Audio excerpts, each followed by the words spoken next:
ସେଦିନ ଥିଲା 1984 ମସିହା ଅକ୍ଟୋବର ମାସ 31 ତାରିଖ। ଭାରତର ପ୍ରଥମ ମହିଳା ପ୍ରଧାନମନ୍ତ୍ରୀ ତଥା ଶ୍ରୀମତୀ ଇନ୍ଦିରା ଗାନ୍ଧୀଙ୍କୁ ତାଙ୍କର ନିଜର ଅଙ୍ଗରକ୍ଷକ କାହିଁକି ଗୁଳି କରି ହତ୍ୟା କଲା? ଶ୍ରୀମତୀ ଇନ୍ଦିରା ଗାନ୍ଧୀ ଜଣେ ଜନମଙ୍ଗଳକାରୀ ଓ ସ୍ୱେଚ୍ଛାଚାରୀ ପ୍ରଧାନମନ୍ତ୍ରୀ ଥିଲେ, କିନ୍ତୁ ଏମିତି ଜଣେ ସ୍ୱେଚ୍ଛାଚାରୀ ପ୍ରଧାନମନ୍ତ୍ରୀଙ୍କୁ ନିଜର ଫାଟକ ସାମ୍ନାରେ ଏବଂ ତାଙ୍କର ନିଜର ଅଙ୍ଗରକ୍ଷୀମାନେ ଏମିତି ଦିବାଲୋକରେ ହତ୍ୟା କରିବାର କାରଣ କ'ଣ? ଯେଉଁ ବନ୍ଧୁକ ମୁନରେ ସେମାନେ ତାଙ୍କୁ ସୁରକ୍ଷା ଦେବା କଥା, ସେହି ବନ୍ଧୁକ ଦ୍ୱାରା ହତ୍ୟା କରିବା ଘଟଣା ସମସ୍ତଙ୍କୁ ବିସ୍ମିତ କରିଦେଇଥିଲା। ସୁରକ୍ଷା ଦେବା ଲୋକ କାହିଁକି ଏପରି ହତ୍ୟା କଲା, କିମ୍ବା ଏହା ପଛରେ ଆଉ କାହାର ହାତ ଥିଲା? ଏପରି କାହିଁକି ହେଲା? କ'ଣ ଥିଲା ଏ ହତ୍ୟା ପଛର ରହସ୍ୟ?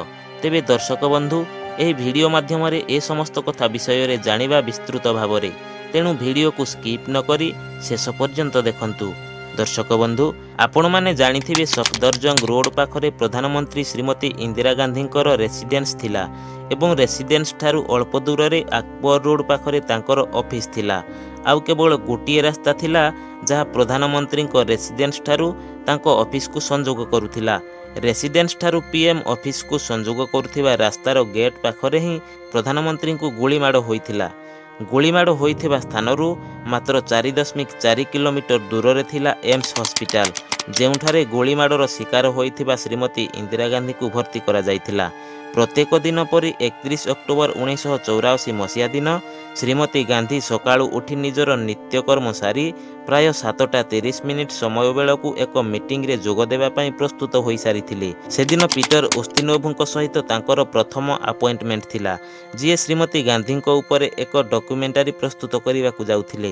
ଆଉ ସେହି ଇଣ୍ଟରଭ୍ୟୁ 9:30 ସମୟରେ ହେବାର ଥିଲା। ପ୍ରଧାନମନ୍ତ୍ରୀ ଶ୍ରୀମତୀ ଇନ୍ଦିରା ଗାନ୍ଧୀ 9:20ରେ ଇଣ୍ଟରଭ୍ୟୁ ପାଇଁ ବାହାରି ପଡ଼ିଥିଲେ। ତାଙ୍କ ସାଙ୍ଗରେ ଥିଲେ ତାଙ୍କର personal secretary R K. Dhawan, Rameshwar Dayal ଓ ନାଥୁରାମ, ଏବଂ ତାଙ୍କ ସହିତ ଛତା ଧରି ଚାଲୁଥିଲେ କନେଷ୍ଟବଳ ନାରାୟଣ ସିଂ। ଇଣ୍ଟରଭ୍ୟୁ ତାଙ୍କ ବାସଭବନ ଠାରୁ ଅଳ୍ପ ଦୂରରେ ଥିବାରୁ କୌଣସି ବିପଦର ଆଶଙ୍କା ନ କରି Shrimati Gandhi bullet proof jacket ମଧ୍ୟ ପିନ୍ଧି ନଥିଲେ। ଗେଟ୍ ପାଖରେ ଜଗିଥାନ୍ତି ବିଏନ୍ ସିଂ ଓ ସତବନ୍ତ ସିଂ। ପ୍ରଧାନମନ୍ତ୍ରୀ ଇନ୍ଦିରା ଗାନ୍ଧୀ ଆସୁଥିବାର ଦେଖି ବିଏନ୍ ସିଂ ପ୍ରଥମେ ଆଗକୁ ଆସିଲେ। ବିଏନ୍ ସିଂଙ୍କୁ ଦେଖି ଶ୍ରୀମତୀ ଗାନ୍ଧୀ ପ୍ରଥମେ ହାତ ଯୋଡ଼ି ଦେଇଥିଲେ, କାରଣ ଆଜକୁ ପ୍ରାୟ 10 ବର୍ଷ ହେଲା ବିଏନ୍ ସିଂ ପ୍ରଧାନମନ୍ତ୍ରୀ ଶ୍ରୀମତୀ ଗାନ୍ଧୀଙ୍କୁ ଦେଖି ପ୍ରତ୍ୟେକ ଦିନ ହାତ ଯୋଡ଼ି ପ୍ରଣିପାତ କରୁଥିଲା।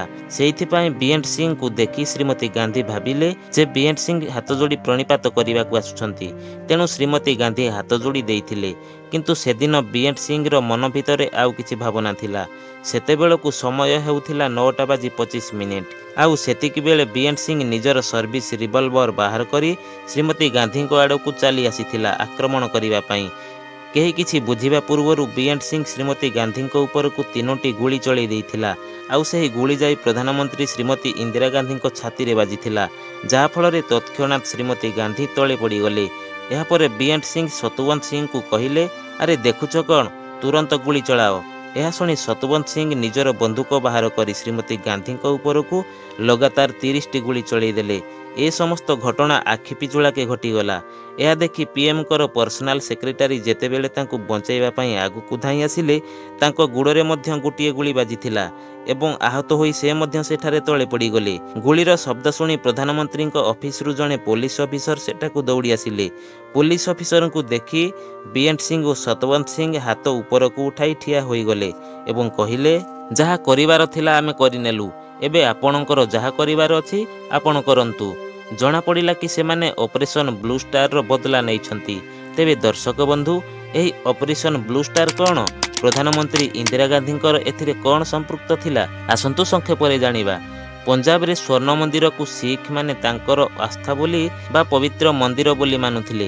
ଶିଖମାନେ ହିନ୍ଦୁମାନଙ୍କୁ ପଞ୍ଜାବରୁ ବିତାଡ଼ିତ କରୁଥିଲେ ଏବଂ ହତ୍ୟା ମଧ୍ୟ କରୁଥିଲେ। ସେତେବେଳେ ଭାରତର ତତ୍କାଳୀନ ପ୍ରଧାନମନ୍ତ୍ରୀ ଶ୍ରୀମତୀ ଇନ୍ଦିରା ଗାନ୍ଧୀ ଏହି ହିଂସାକାଣ୍ଡକୁ ରୋକିବା ପାଇଁ ଚେଷ୍ଟା କରିଥିଲେ। ଫଳସ୍ୱରୂପ ଶିଖମାନଙ୍କୁ ସ୍ୱର୍ଣ୍ଣ ମନ୍ଦିର ବା ଗୋଲ୍ଡେନ୍ ଟେମ୍ପୁଲରୁ ଜର୍ଣ୍ଣେଲ ସିଂ ଭିନ୍ଦ୍ରାୱାଲେ ଓ ତାଙ୍କର ଅନୁଗାମୀଙ୍କୁ ସେଠାରୁ ହଟେଇବା ପାଇଁ ଏକ ମିଲିଟାରୀ ଅପରେସନ କରାଇଥିଲେ, ଯେଉଁ ଅପରେସନକୁ ବ୍ଲୁ ଷ୍ଟାର କୁହାଯାଏ, ଯାହାଫଳରେ ଶ୍ରୀମତୀ ଇନ୍ଦିରା ଗାନ୍ଧୀଙ୍କ ଉପରେ ବହୁତ ଶିଖ ଲୋକ କ୍ରୋଧିତ ହୋଇଯାଇଥିଲେ। ବିଏଡ୍ ସିଂ ଓ ସତବନ୍ତ ସିଂ ଶ୍ରୀମତୀ ଗାନ୍ଧୀଙ୍କୁ ଗୁଳି କରିସାରିବା ପରେ ସଙ୍ଗେ ସଙ୍ଗେ କନେଷ୍ଟବଳ ନାରାୟଣ ସିଂ ପୋଲିସମାନଙ୍କୁ ଡାକି ଦୁଇ ଅଭିଯୁକ୍ତକୁ ଘେରାଉ କରିଦେଲେ ଏବଂ ଶ୍ରୀମତୀ ଗାନ୍ଧୀଙ୍କର ପର୍ସନାଲ ସେକ୍ରେଟାରୀ ଚିତ୍କାର କରି ଆମ୍ବୁଲାନ୍ସକୁ ଡାକିବାକୁ ଲାଗିଲେ। ଏହି ଘଟଣାର ଗୋଟିଏ ଦିନ ପୂର୍ବରୁ ଶ୍ରୀମତୀ ଗାନ୍ଧୀ ଭୁବନେଶ୍ୱରରେ ହେବାକୁ ଥିବା ଇଲେକ୍ସନ ରାଲିରେ କହିଥିଲେ, ମୋତେ ଚିନ୍ତା ନାହିଁ କି ମୁଁ ଜୀବିତ ରହେ କି ନ ରହେ, ମୁଁ ଦୀର୍ଘ ଜୀବନ ବଞ୍ଚିଛି ଆଉ ଏହା ମୋ ପାଇଁ ଗର୍ବର କଥା ଏହା ଯେ ସାରା ଜୀବନ ମୋର ସେବାରେ ହିଁ ଯାଇଅଛି ଆଉ ଆଗକୁ ମଧ୍ୟ ଯେତେ ଦିନ ବଞ୍ଚିଥିବି ସେବା ହିଁ କରୁଥିବି।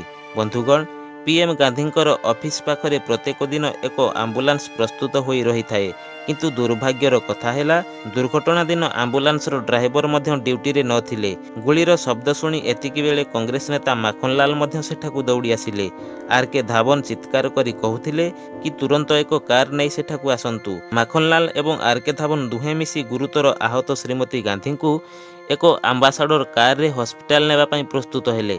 ଏତିକି ବେଳେ ଗୁଳି ଶବ୍ଦ ଶୁଣି ସୋନିଆ ଗାନ୍ଧୀ ମଧ୍ୟ ସେଠାକୁ ଦୌଡ଼ି ଆସିଲେ ଏବଂ ଏପରି ଅବସ୍ଥା ଦେଖି ସେ ପିଏମ୍ ଗାନ୍ଧୀଙ୍କ ସହିତ ଗାଡ଼ିରେ ବସିଲେ।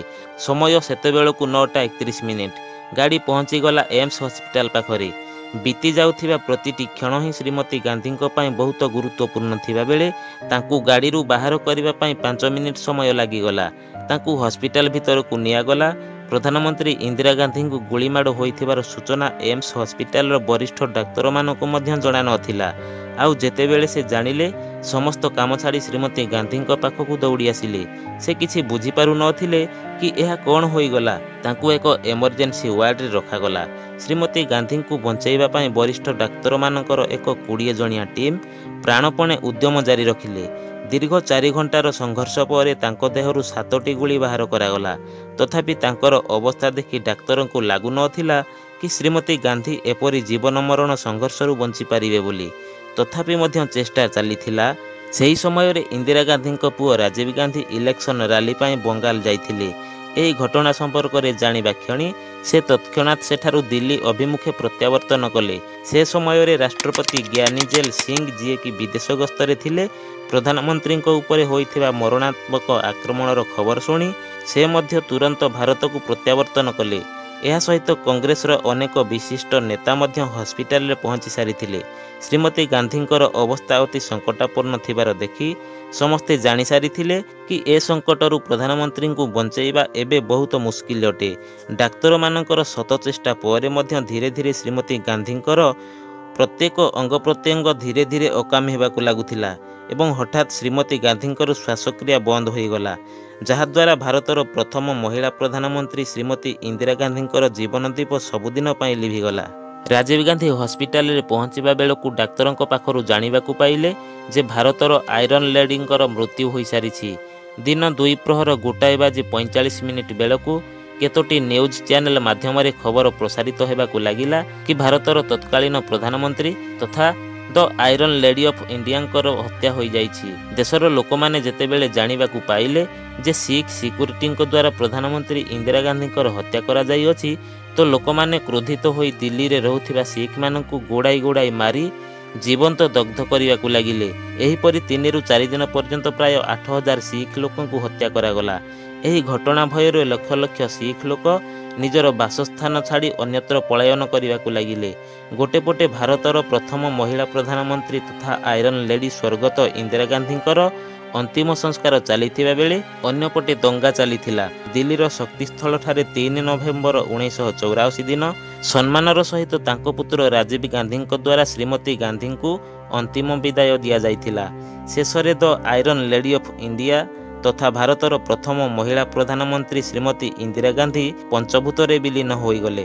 ବନ୍ଧୁଗଣ, ଏହା ଥିଲା ଶ୍ରୀମତୀ ଇନ୍ଦିରା ଗାନ୍ଧୀଙ୍କର ହତ୍ୟା ଘଟଣାର ସମ୍ପୂର୍ଣ୍ଣ ବିବରଣୀ। ଭିଡ଼ିଓଟି କିପରି ଲାଗିଲା କମେଣ୍ଟ ମାଧ୍ୟମରେ ନିଶ୍ଚିନ୍ତ ଜଣାଇବେ ଏବଂ ଭିଡ଼ିଓକୁ ଗୋଟିଏ ଲାଇକ୍ ଓ ସେୟାର କରି ଆଗକୁ ଏହିପରି ଭିଡ଼ିଓ ଦେଖିବା ପାଇଁ ଚ୍ୟାନେଲକୁ ସବସ୍କ୍ରାଇବ୍ କରି ଅଲ୍ ନୋଟିଫିକେସନକୁ ଅନ୍ କରି ରଖିଥାନ୍ତୁ। ଆଜି ପାଇଁ ଏତିକି। ପୁଣି ଦେଖା ହେବ ଆଉ ଏକ ନୂଆ ଭିଡ଼ିଓରେ। ସେତେବେଳ ଯାଏଁ ରହିଲି। ଜୟ ଜଗନ୍ନାଥ। ବନ୍ଦେ ମାତରମ୍।